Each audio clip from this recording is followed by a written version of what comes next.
Yes, sir. We back. Stay with us. Don't play with us.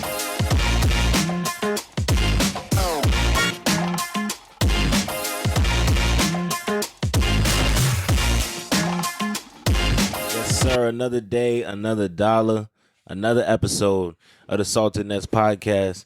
We in full effect. How you doing, brother Biggs? It's good, man. I'm good, brother. It's been a little while. We took a little week off, but we back in this bitch, ready to work, give the people what they want. You feel me? Hard work, dedication. So, one of the I guess most compelling parts about basketball and the NBA at large is how much the NBA tries to attach itself to its history. I think that it does as good a job preserving and honoring history as any other league, right? And therefore, we have a lot of cross-era discussions, cross-generational discussions regarding talent and whether or not players could exist in certain eras. And me personally, I think that most of the conversations are had incorrectly, to be frank, and often are just fruitless, right? People are playing in different leagues against different players with different amounts of teams, and it doesn't Different make levels sense. of talent too. Yeah. Well, sure, yeah, but even different rules, right? Mm-hmm. So it's like, most of those conversations can't really be had, but there are nuances to the conversations, little nuggets of real tangible truth that I think we can latch onto and have real interesting debates, or not even debates, but just conversations about the actual interesting, tangible things that have affected the game and the differences in it. Mm-hmm. So usually, I'm not going to lie, though I'm a huge Charles Barkley fan, I'm not the biggest fan of some of the things he has to say all the time. Sometimes I think he could be very wishy-washy or strange, but a lot of them TV guys be strange with their takes. New TV guys, yeah. New and now old TV guys. I mean, yeah. One person I am a fan of, at least, is Bill Simmons. I think he has some real interesting takes on the game. Not that he's always right, not that he's never said anything silly, but I do think it comes from an honest place. And when he gets guys on his show, I think he's savvy enough, having been in the ESPN environment for a while and knowing how to deal with those type of talking heads, often brings really interesting and insightful conversation out of guys. Right. And such was the case for Charles Barkley. And there's two things that they said in this little 5-minute YouTube video I watched. There's two things that they said that I thought were really interesting from a discussion about comparing talents across generation. And Bill Simmons, if you're not aware, is somebody who has actually made his bones working really hard with respect to trying to qualify different eras of the game and what impact means and how we can look at different players from across different eras and kind of understand what the impact of the game was. When I was younger and actually really getting into basketball, I actually purchased a book that I wasn't really aware who Bill Simmons was until way later, but it was a book of him, I think, cataloging like the top 100 players of all time or something like that by his effect. And in that book, it was one of the first times I've been exposed to a theory that made me think about effectiveness and domination of the sport differently. A take that I don't even agree with now to this day, right? But he was the first person that I read the take that if you look at just like raw impact numbers and efficiency for a certain measure of time, that Shaquille O'Neal was probably the most unstoppable force in basketball history, right? This was years ago, so I don't even know if Bill Simmons still holds that opinion to this day. And again, I've since grown to disagree with it, but what it got me to do was to think about impact differently than some of the narratives that we're fed. Now it's really common for people to say that Shaquille O'Neal was probably the most dominant force in the NBA. So you see how take culture has evolved and shift, and it can go from 3 years ago, we can't mention Steph Curry with any of these guys because he doesn't have a finals MVP, to now Steph Curry is the first or second best point guard of all time by consensus, right? Well, we get where we get. But we'll roll the clip. Everybody, as much as I love Steph Curry, and I love Steph Curry, can you imagine if the bad boys was beating the hell out of him? Bill, can you imagine that? As much as I love Steph Curry, if you think that he could take those blows that John Sally, Dennis Rodman, Bill Laimbeer, those body checks that they were putting on Michael and Scotty and myself and guys like that, you really think Steph Curry wouldn't break? Well, think about I think one thing that your era doesn't get credit for when they start comparing everything, and there's like, well, LeBron played 20 years. It's such a better career than Jordan. Yeah. You know, that there's all this stuff that can allow people to play that long. You know, like if Steph had come in the 80s, his ankles would have ruined his career in 6 years, you know? And conversely, Yeah. Bird's back, if you transport him 30 years ahead and they have all the stuff they have now, Bird probably could have played 6, 7 more years, you know? Easily. Now, this is what I say when I say that Bill Simmons is phenomenal in my opinion. And this is not to fucking glaze Bill Simmons' donut on this podcast. Make some noise for not dick rodding. This is not to dick rod Bill Simmons. Right. All of these guys are just people. But good point, though. And they'll say things I disagree with. They'll say things that I agree with. But him Points were made. making the conversation, taking the conversation somewhere logical and tangible. When Charles Barkley's doing the magical mumbo jumbo, we had special sauce on us. We were covered in a special type of sweat and grease so that we bounced off niggas different. Mark Price wasn't a slight little nigga playing in the league. Steve Kerr didn't exist. Isaiah Thomas wasn't in there every night busting his ass at 5'11", doing what he had to do. Spud Webb wasn't holding down minutes at 5'7". Muggsy Bogues wasn't 5'3", 77 pounds, soaking fucking wet, doing his fucking thing in the league. Shit. But fucking Steph Curry, because you have a problem with him, or because you just can't imagine it, or because you have to slight him in some way. And this is not shitting on Charles Barkley. Everyone is subject to some kind of bias in this degree, and they do it with all kinds of players, right? There's people that try to tear down Jordan. There's people that try to tear down Kobe. There's people that, in the service of propping up another player, feel like they have to tear down another. And again, kudos to Bill Simmons for taking it somewhere where I think is tangible, right? Where it's like the argument that guys couldn't survive in the past league is just like, well, no, that's just what basketball was, right? LeBron James is heavier than most centers was. Who was dishing out the punishment then? Bill Laimbeer? What was Bill Laimbeer topping out at, like 220? Some shit like that. LeBron James is 240 early in his career. It topped out at like 280, damn near 300 pounds when he was in Miami. Miami, yeah. Come on, bro. He was at his biggest when he was in Miami. And if you put him in a league at that point where he's allowed to and brought up in a culture of delivering hits, perhaps LeBron James is the person stopping Michael Jordan from getting the championships because he's coming flying across the lane and fucking him up on his way to the basket. And then another thing, even with great players like Steph Curry or even Michael Jordan, right? One thing that separates them from the rest is, to me, is adaptability, right? Being able to see what's being thrown at you and what's working against you, and being able to adapt and change your game or just add things to the game, to your own game, you know what I mean, to your bag, and still just, you know, perform at a high level. With Michael Jordan, when he was playing the bad boys, yeah, they was being the hell out of him. But what did he do? Got in that fucking gym, got bigger, you feel me, got stronger, and still allowed himself to play his best basketball that he can play at a bigger size. You know what I mean? Like, it's just about adaptability. I think Steph would have also took that into account and been like, okay, no problem. And he did, even without getting, you know, abused or, you know, whatever word you want to use. But even without all of that extra, you know, the extra roughness of the game, Steph went and got bigger. You know what I mean? Because he was essentially getting pushed around by bigger guards. Also, it's not like Reggie Miller didn't exist. It's not like Reggie Miller wasn't skinny as fuck, darting around screens and doing what he had to do. And doing, you know what I mean? Like, so the idea and that, in like, your face about it. Yeah, the idea that like an infinitely more prolific shooter than Reggie Miller wouldn't figure out a way to do that when his fucking dad did it. It's just absolutely insane. And it's not to say that like you're automatically going to do what your dad did, but it's like, it's not like there weren't guys like Steve Kerr again, Mark Price again. It's not like there weren't slight of frame shooters that existed back then. Who Steph is probably taller than. Who Steph at this point in his career is probably heavier than they ever were.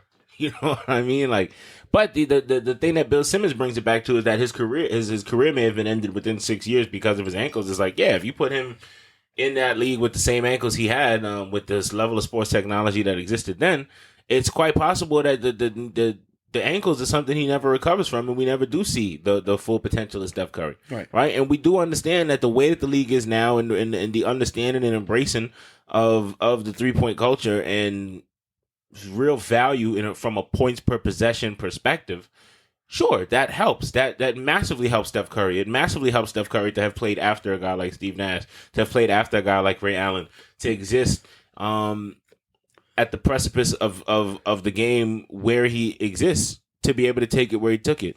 100%. But you got to say that about every guy. Every guy who is taking the torch in that way, or who is unveiled a new wrinkle in the sport, can only do so because they exist at a precipice. They exist at a point in time where they can change, based on the way that the game is going, the direction of history. Steph Curry is one of those guys. LeBron James is one of those guys. Michael Jordan was one of those guys. Dr. J, one of those guys. Kareem Abdul-Jabbar, Magic Johnson, Larry Bird. The league itself, I feel like the league itself got to take a little accountability on that too, because you have newer rules in place that highlight player safety. You know what I mean? So not even just player safety. The league very intentionally, when the league saw that the game was kind of grinding to a halt in the early 2000s. You had very, very low point totals and a game that was not as aesthetically pleasing as it had once been.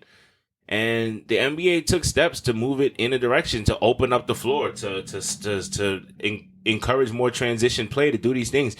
So yeah, there's also been like a focus where the league did something correct. And I think that the NBA is very forward facing and is always looking to innovate. And where some of the other leagues are kind of grandfathered in and they're not necessarily willing to mess with the formula or change things around, I think the NBA has always been looking to innovate with outsourcing talent from around the world and trying to make its presence globally. The NBA is a trailblazer in that respect, right? The NBA has always done that in changing the rules of their games. The NBA has never been shy about tinkering with and changing the rules of their game. Often for no other purpose than to increase the aesthetically pleasing nature of their game. And I think that there's a measure of respect that needs to be paid to that. I don't think the average person understands that. I think the average person understands that, and I think that they don't really care though. And I think a lot of the former players are a little bitter. Yeah, they're a little bitter about the amount of money that these guys are making on the average level now. Which I guess I get that too. I mean, you know what I mean? Like it's a little bit more. I mean, I guess it kind of always was, but it's a little bit more of public information of like how much money these teams are generating. The owners, how much money they can actually throw around to the players. To their staff, coaches, whatever the case may be. So like, I could see why a little envy in that department. You know what I mean? Like, because you're not gonna tell me a Magic or a Michael or even a Bird couldn't make at least 3/4 of what these guys make now. You know what I mean? Like, so. No, of course they could if they were playing now, but they're not. And if they didn't play then, these guys couldn't make what they're making now. So at the end of the day, we all have to accept our place in time. And there were players who were able to capitalize on that. Magic Johnson, Michael Jordan. Right? There are players who were able to capitalize on that. Yeah. As far as ownership. Not even just ownership, but as far as like making a significant amount of money from who they were on the court, right? If they didn't see it from contracts. Magic Johnson had a shitty contract. I think he signed like 10 years, 10 million or some shit like that, like $1 million a year, locked himself in no matter what happened, which is just crazy. Right? Michael Jordan didn't really get paid upwards of like $30 million a year until like his last season or something like that. Like, not the Wizard seasons, but like when he was with the Bulls. So it's like, the money wasn't there the way it is now.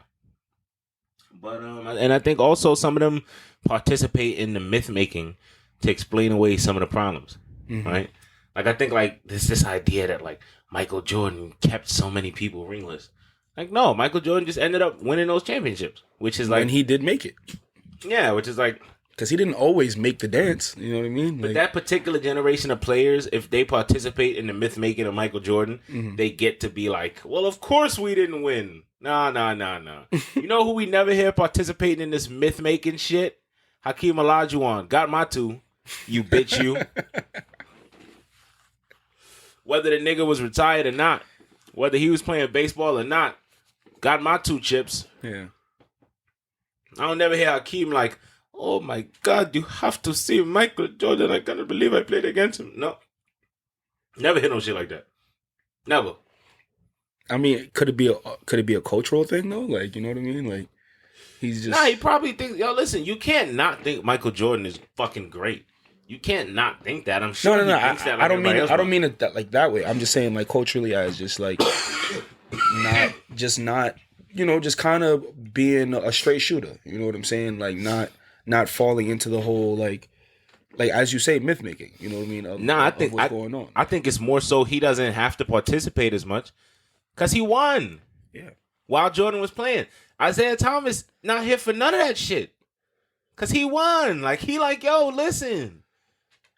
88 and 89 was me, baby. You Yeah, can say we what you knocked him want. out. Say he was a young nigga, whatever. You know what I mean? Young pup. I don't give a fuck. Yeah. We got I it done. did that. He was struggling. Yeah. You know what I'm saying? He I had to watched go back that. in the lab. He had to So- go back in the lab and you know what I mean, and redo some things. Well, it's like the niggas who experienced success during that time, and these other guys experienced success too. Just you listen. Sometimes players come along and dominate. Magic Johnson got 5 rings, and Larry Bird got 3.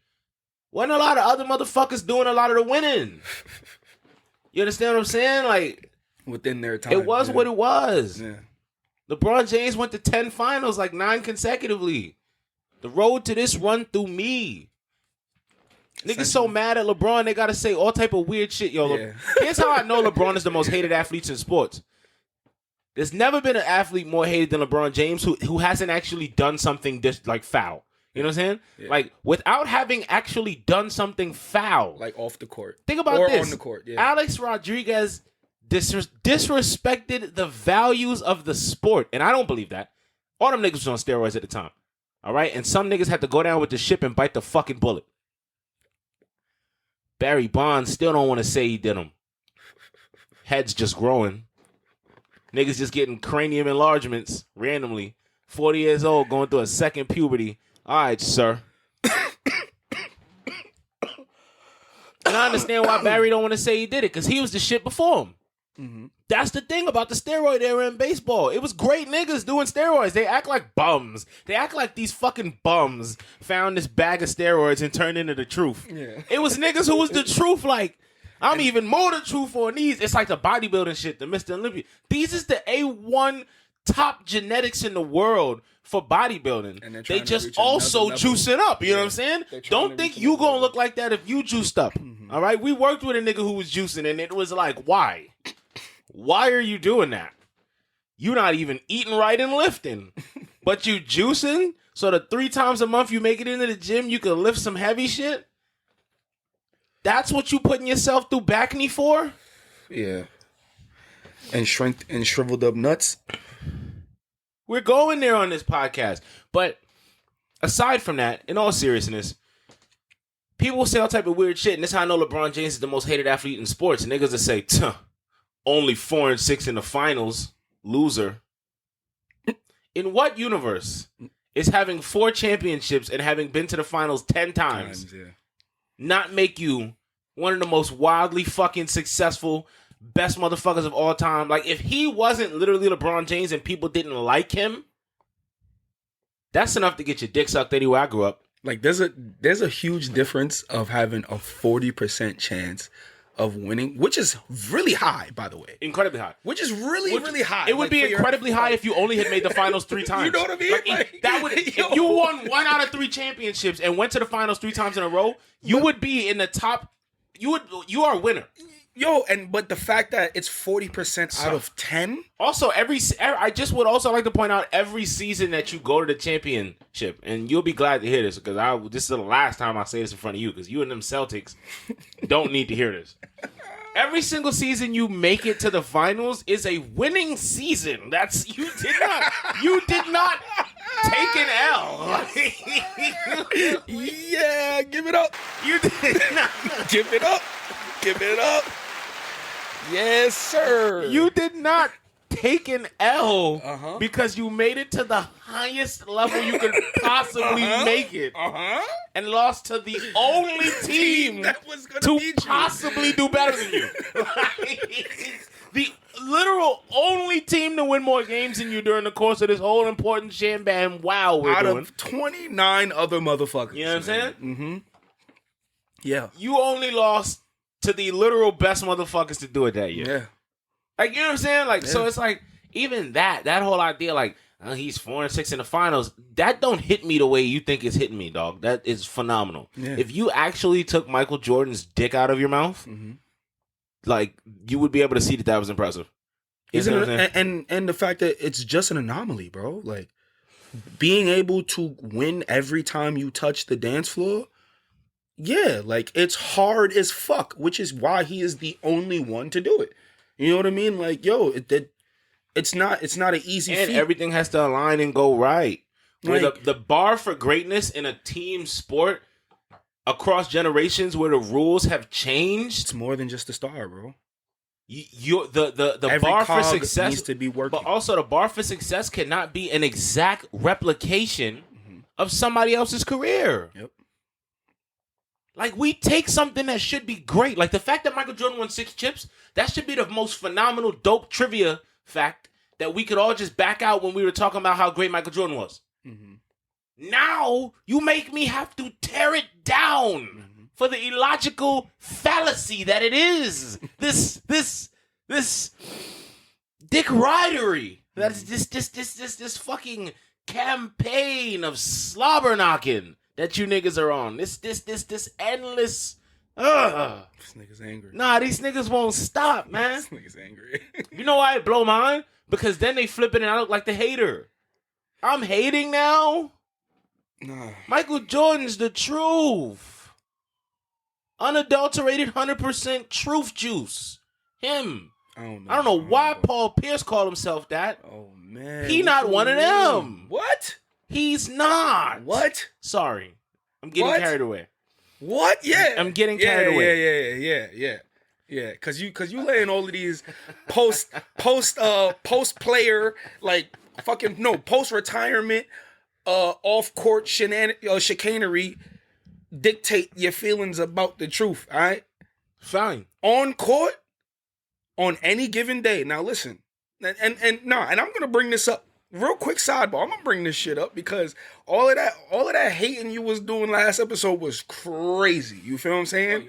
On any given day, Paul Pierce is as good as any of these guys that we just spoke about. Now he is not better. Right. Now hold on. Listen to what I'm Embarrassing saying before you start cutting me off. Listen to what I'm saying. He is not better than them. Okay? Overall, he is not a better player than your LeBron James, Michael Jordan, whatever, this, that, and the third. Kobe even. You know what I mean? Like, he's not better than them. I'm not saying that. You know what I mean? This is my favorite player. But on any given night, he can go toe-to-toe and make that game a very, very big problem. You feel what I'm saying? Him and LeBron. Not him and LeBron. Not by himself. Hold on. Him on a great Vice team. versa. No. Yes. No. Yes. No. Yes. In 07, Yes. in Vice 07, versa. when LeBron James went to the finals, we didn't see Paul Pierce there. Okay.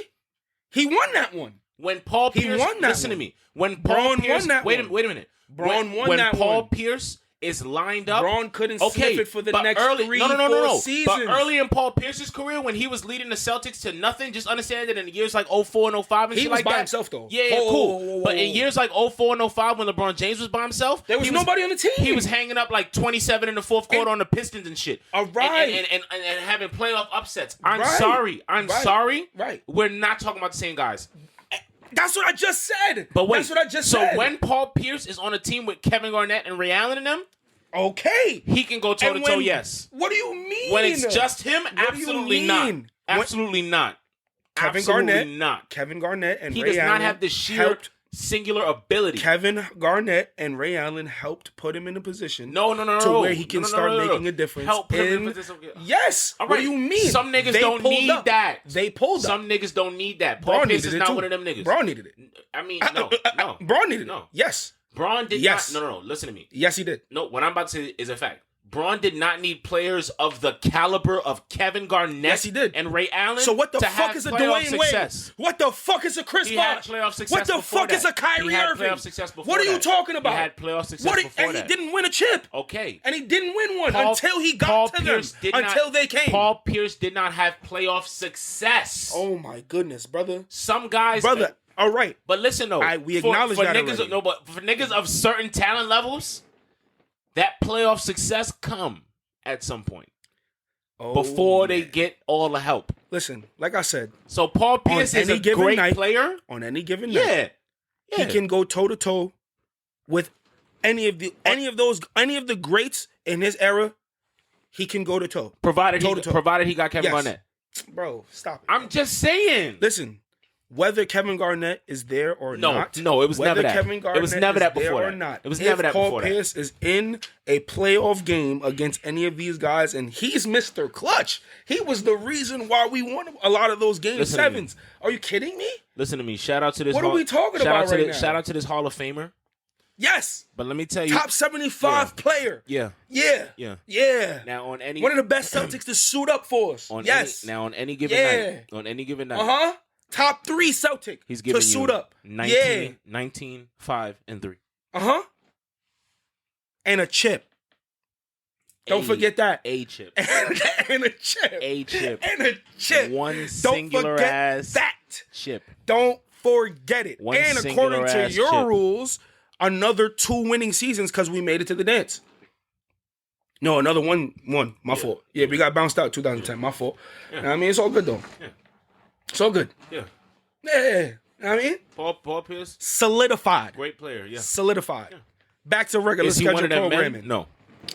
Whatever. Not one of them men. Whatever, man. He the truth. First of all, Kevin The truth. Garnett is in a whole nother class. You know what? And I'm not denying that. Hold the fuck. What the fuck? I'm not even denying that. You are so right about that, actually, sir. Yes, he is. But guess what, though? Paul Pierce is one of them guys. We not like all of this. All of this. The man them we all this talking about, crazy- I've won MVP, dog. The man we talking about, I've won MVP, Dread. Paul Pierce was Never. Finals MVP. No, I'm talking. Paul Pierce was Finals So is MVP. Andre Iguodala. I'm talking about. But that was robbery though. That was dick eating. Wow.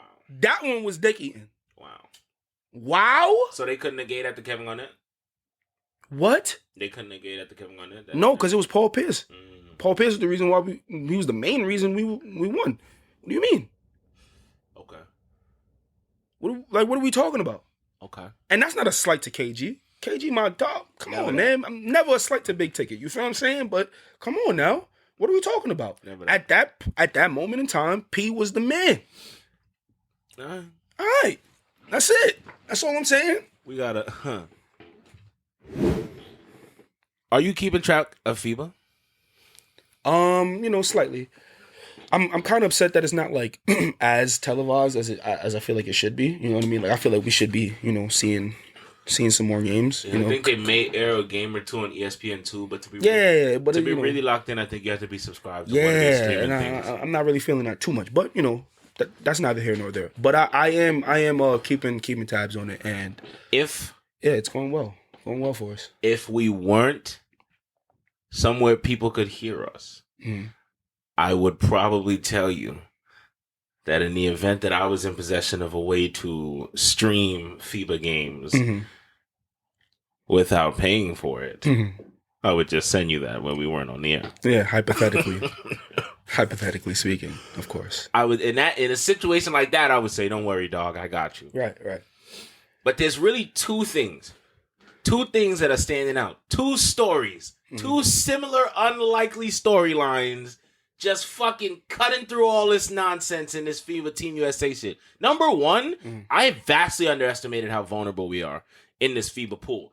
Not that I don't expect us to win, Word, because but the world, all right. nah, of course. And shout out to Giannis for sitting this out.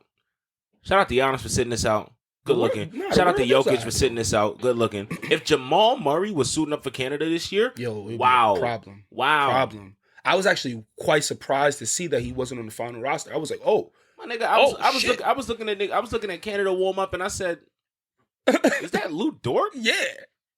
Y'all recognize this whole team? What the Shea, fuck?" Shea over there, Dylan Brooks, yeah, like they But for the Team bowling USA, up. it is the two storylines that are finally taking place. I said in the beginning of this, I said on whatever, it might have been 2-3 pods ago. Hopefully you remember. I said Anthony Edwards is just ticking off all the boxes for making himself a superstar and having all the little little moments that we point back to and be like, all right, he did this and then he did that and he did that. He's having the playoff performances. I mean, according to Stephen A. Smith, it's lackluster. Right. Man averaged like 32 in the last playoff series he was in. But this is probably what he was alluding to though.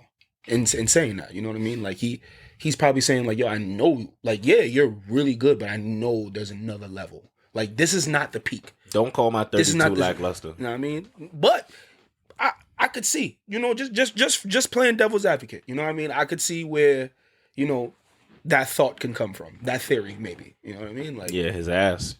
But Anthony Edwards is taking hold and doing just that, right? Yeah, absolutely. And also McLovin. Oh, it's the summer. McLovin is summer lovin'. It's the summer of McLovin, dude. Austin Reeves got the haters mad, bro. Upset. Niggas don't want to talk. They do want to talk. They want to do nothing but talk. Oh, the Lakers hype machine real. That boy the truth. That boy from a town of 1,000 people, I read. 1,000 people. You know what that mean? That mean niggas is fucking they cousins where he from. That's insane. He wasn't supposed to make it. Small fucking town. With all that sauce to him. Where'd you get all that sauce, young nigga?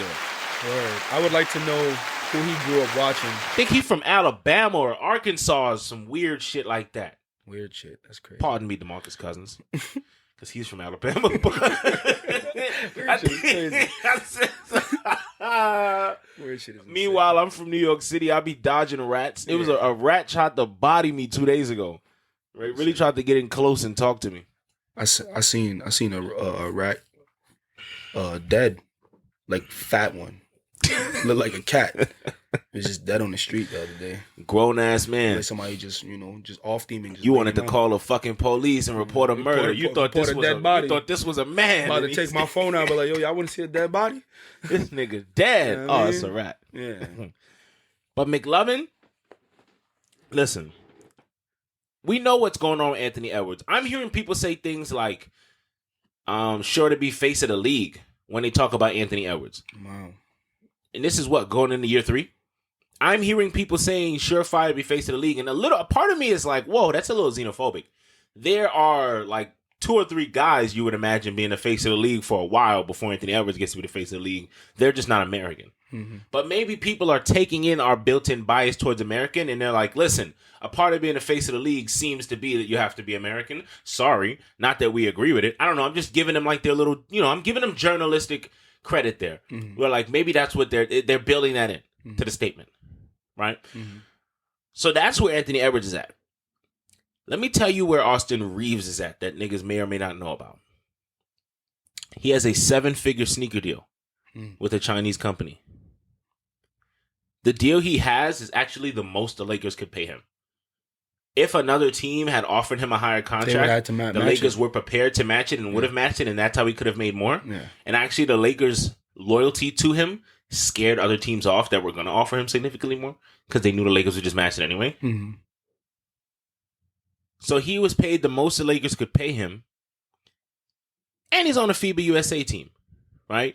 And we don't want to take credit for other people's work here. This is reported by, goddamn, I'm going to fuck your name up, Jovan Buha, right? Is where I got this information about the sneaker deal and the Lakers contract and stuff like that. This is, really public information, but at the same time, we want to be that kind of podcast, don't we? Mm-hmm. This is how good life is going for Austin Reeves. Endorsement campaigns, 7-figure sneaker deals, guys on sneaker and shit like that. Sold out, by the way. Mm-hmm. Sold out almost immediately. McLovin got the globe on smash, nigga. What they gonna say? Could you see this coming? No. And Alex Caruso is like, fuck! That was supposed to be me! Alex Caruso I was in LA, man! I was the first white boy to play for the Lakers! I was the first saucy white boy to get right for the Lakers! Yo, Austin Reeves! Sound like Soldier. Alex Caruso. Alex Soldier. Alex Caruso is in Chicago in his bubble jacket, punching the air, bro. Who, by the way, has been dealing with a lot of injuries as of late. And who still, by the metrics, really good. Right? On the defensive side, not even just really good. Like really good. Top 15 impact, maybe top 10 impact player on the defensive end. Mm-hmm. Right? So it's like, via the LeBron metric, which takes into account role. So if you're somebody that thinks like just by virtue of having a certain role, you're more valuable, which is fine. But like, I'd like to, this is also a list that Jaren Jackson Jr. was on the top of last year. So it's not like it's not balancing that out. Right? That is just how effective Alex Caruso has been on the defensive end, and we value defense too, right? But I think after February 20th or something like that, Austin Reeves averaged like 17 and 5 assists. Solid, went into the playoffs. Listen, pause. There's still some polishing to be done. But Austin Reeves is fucking here, right? In year 3. Getting USA opportunities, you know what I mean? Hanging out with Mikal Bridges. I hope something, you know what I mean? Who knows? You hope what? I hope we might, listen. You hope what? Tell me Brooklyn is not the perfect place for some white boy from Arkansas with a lot of money to end up. Come on. That sound like a hipster to me. Pull up. Gentrify us. Okay. Come on. We trying to build something good here. With Caruso? Caruso? Wait, who you talking about just now? I'm talking about Reeves. Oh, you talking about Austin Reeves? Yeah, get Austin Reeves' ass over here, man. He won't. The Lakers ain't letting him go for shit. That's what I'm saying. Nah, he's what just are we what talking they, about he's right now? just what they need. He's locked in. He's just brother. what they need. And fully sanctioned by Braun. We stuck with Ben fucking Simmons. Yeah. We stuck here with Ben Simmons. Ben Simmons, who... That's your guy. That's your guy. You better stop. You want to hear something funny? That's your guy. That's top 3 players on the team. You want to hear something funny? You know what Ben Simmons' agent said? What? He's in great shape. I bet he is, bro. You don't think He so? plays professional fucking basketball. You don't think? I bet he's in great shape. And I bet he's been working on his jump shot too. Yeah. Buddy, if you don't get your ass, if I don't get 70 games, I'm going to be waving 70? that fucking... I need 70 games, dude. I was saying this last year. I need 70 fucking games. I will accept 65. 65 seems like a positive trend. And it ain't no... How about 50 plus playing? Get that nigga the fuck out of here. 50 plus playing. Get that nigga the fuck out of here. Oh, Lord. Plus playing, and you win a... I need 25 a game. And... I need 25 and 10. Hold on. 50 games? 50, yes. 50. Get the fuck out of 50 here, man. games, play and win, playoff, and first round win. 50 games, averaging 8, 10, and 5? Is that what I'm getting? Probably a couple blocks.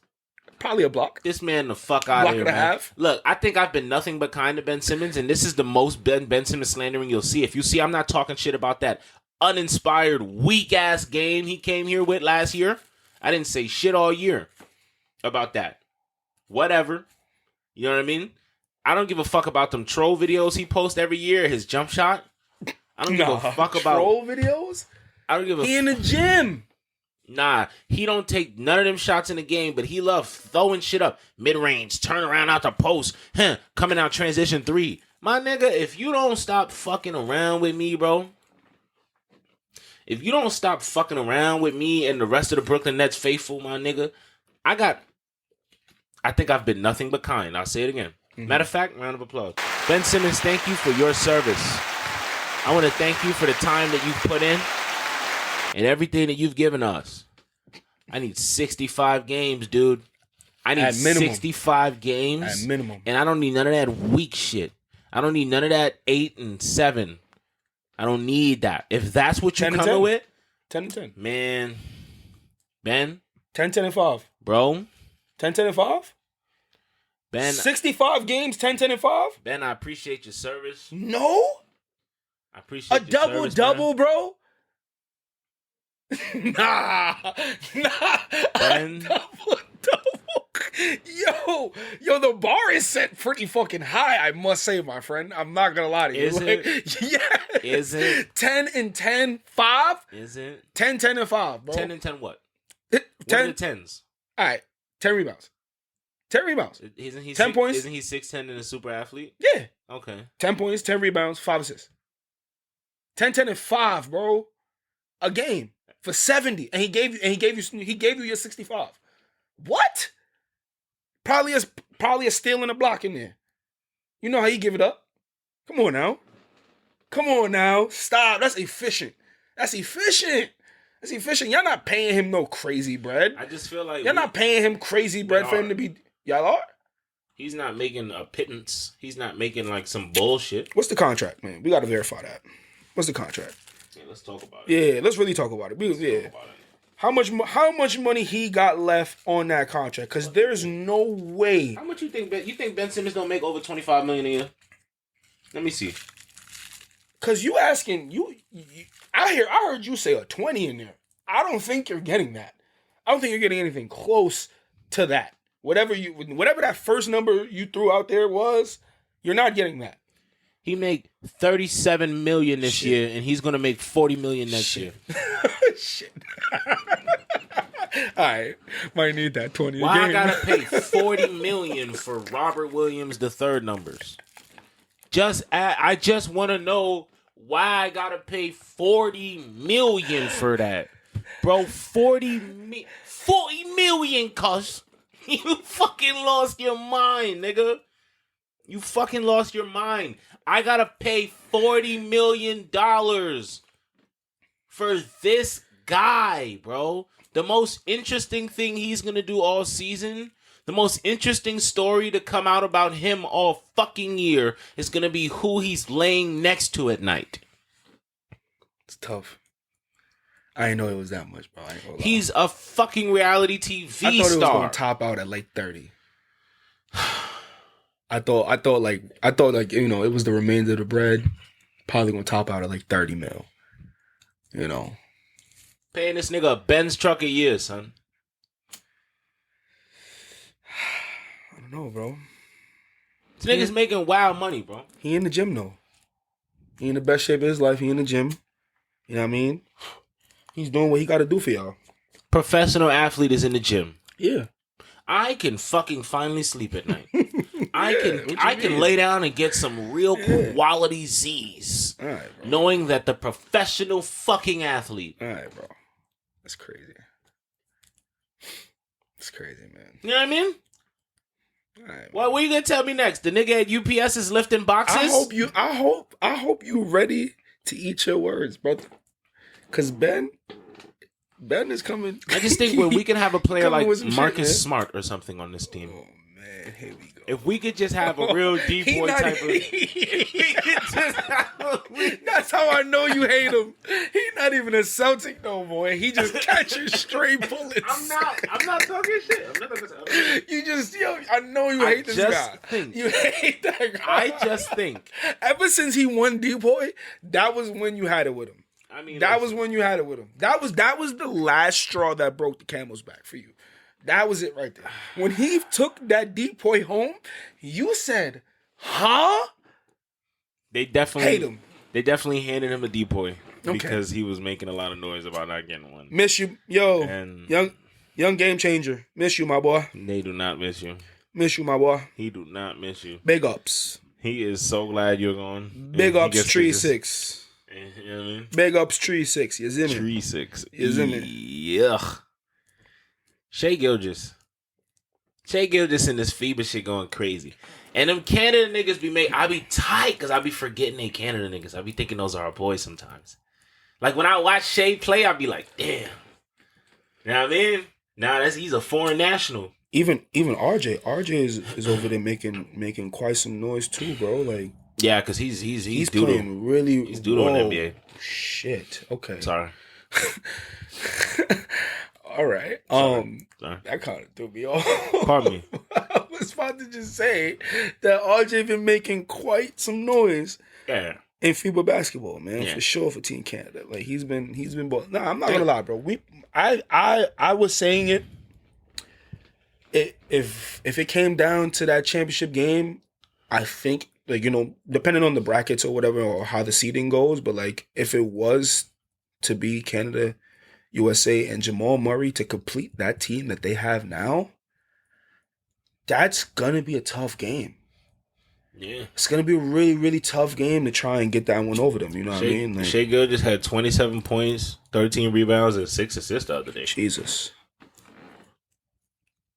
Like, imagine if you had to worry about him and Jamal Murray at the point of attack. Like, Jesus Christ. And still have RJ on the court with them. Lou Dort. And you got a pest. You got a pest of a Dylan Brooks on you as well. Like, Lou and Shea play together in the NBA, so there's some good chemistry there. Josh Giddey is going stupid, but we know where is that. he from? Is he Australian? I don't know. Okay. No, I don't know where he's from. He might be Australian. Where the fuck is Josh Giddey from? You saw France. France just lost as well. Yeah. France just took a big L, man. The Philippines lost to Dominico. Okay. And then you also have I think Luka in them is still in the Josh season. Giddey's Australian. He's Australian, okay. Luka and them is definitely still fighting for it too. Yeah. I think we good, man. I think we good. But back to the vulnerability though. I need to hear your take on that. Like what do you mean vulnerable and like in what way? Like we don't have anybody who just absolutely means we can't lose. Right. And I didn't realize just how talented some of these other teams were. Where it's like you could argue we could end up playing a team where the best player on the court is not on our team. And we don't have these overwhelming forces. First of all, shout out to Walker Kessler. I'm sorry I disrespected you, big dog. I went back. I did a little research. All right. I didn't catch too many Jazz games last year. I'm just going to keep it funky. All right. I had a lot to say when you was personnel on the roster. Hey, man, you doing your thing. I expect to see. Listen, I'm eating my words for a reason. I expect to see I expect to see his stock go up. Okay. In the coming months, years. So happy. So. Also, another shout out to Team Bahamas, bro. With Buddy Hield, Eric Gordon, and Ayton, they are playing their asses off, and they actually qualified, I believe, for the medal games as well. So that's actually pretty cool for them. You know what I mean? FIBA some shit. FIBA. I can definitely see FIBA being the leading, just like world. Like this is where countries come to put on. You feel what I'm saying? And then they could give us like some FIBA teams in 2K. That'd be cool. Yeah, that would be awesome too. That's a fact. They gave us like whoever the finalists are and shit like that. They gave us 2 random Olympic teams with some of the same fucking players on them last year. So whatever, I guess. There was a year where they gave us a few like overseas teams, and that was fun. I wish they brought that back. That was fun. I didn't know who the motherfuckers was, half of them, but stuff like that is fun. And 2K seems to be committed to going that direction, right, with the eras and everything like that. But yeah, we done gave you niggas 47 minutes, man. So we appreciate y'all for listening. You already fucking know, man. Stay with us. Don't fucking play with us. Salty Podcast, baby. You know what time it is. We out.